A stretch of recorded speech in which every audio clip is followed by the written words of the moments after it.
Hi weavers, ఈరోజు నేను chicken కీమాతో Bunty కూర చేస్తున్నానమ్మా. ఓకేనా? ఇగో చికెన్, ఇందులో కొత్తిమీర పుదీనా హాఫ్ కట్ట వేసాను, 5 పచ్చిమిరపకాయలు వేసాను, పుట్నాలు వేసి పట్ట ఇలాచీ లవంగ్ ఒక 4 వేసుకొని ఇదిగమ్మా ఇలా ఒకసారి బ్లెండ్ చేసి పెట్టుకున్నాను. పుట్నాలు ఒక 50 గ్రామ్స్ వేసుకున్నానమ్మా. ఇది 1 kg కీమా. ఇదిగమ్మా, ఇప్పుడు నేను కొంచెం కొబ్బరి తీసుకుని చిన్న గిన్నె నిండా కొబ్బరి తీసుకున్నాను, పచ్చి కొబ్బరి. ఇదిగో గసాలు కొంచెము 2 స్పూన్ గసాలు, కాజు ఒక 15 వేసుకున్నాను, నువ్వులు 2 స్పూన్స్ వేసుకున్నాను, 2 స్పూన్స్ పల్లి అమ్మ. ఇదిగో ఇవన్నీ ఇప్పుడు నేను రుబ్బుకుంటాను. ఓకేనా? భగవాన్ పెట్టుకున్నానమ్మా. స్టవ్ లైట్ చేశాను. 3 స్పూన్ల నూనె వేస్తున్నానమ్మా.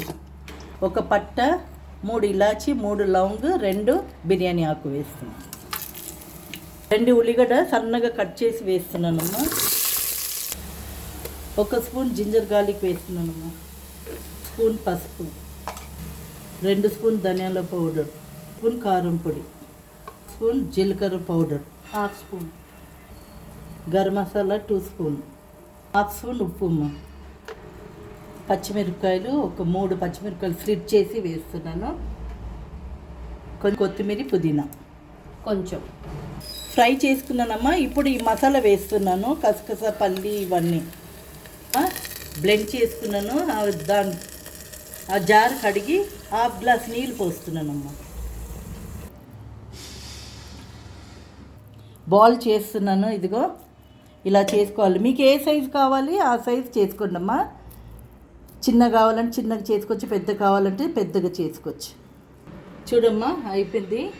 ఇప్పుడు నేను ఈ బాల్స్ వేస్తున్నానమ్మా, చికెన్ బాల్స్. ఓకే, ఇదిగో ఇలా వేసుకోవాలి. ఇది బాగా ఫ్రై అయింది.